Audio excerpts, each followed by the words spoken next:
Because what I want to spend more time on is capital allocation. I think capital allocation, frankly, is kind of underthought about and under-discussed because people just sort of blithely say, oh, Tom, Malone is a great capital allocator. Okay, great. Well, what does that mean?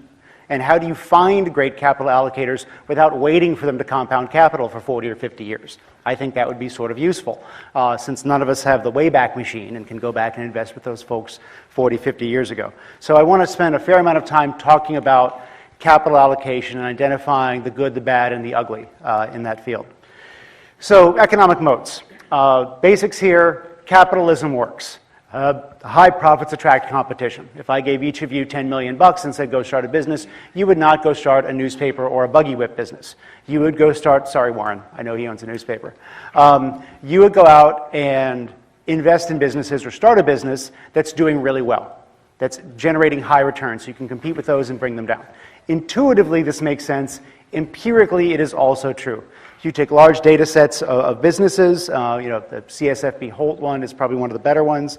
Look at the top quintile or decile of returns on capital at T1, roll the clock forward to T10, T20, T30. Generally speaking, those businesses will have lower returns on capital as competition has come in and taken away their excess profits. We also know, however, that, of course, a small minority of businesses basically defy economic gravity. They enjoy many, many years of high returns on capital, and I argue that they do this by creating economic moats, structural competitive advantages, things that are inherent to the business. So why moats matter is very simple, because an extended period of high returns on capital increases business value by lengthening the period during which capital can be reinvested.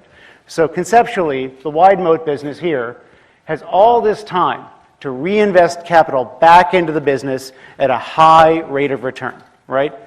The no moat business has only a few years before somebody shows up, knocks off their product, copies what they're doing, and they no longer have that opportunity to reinvest.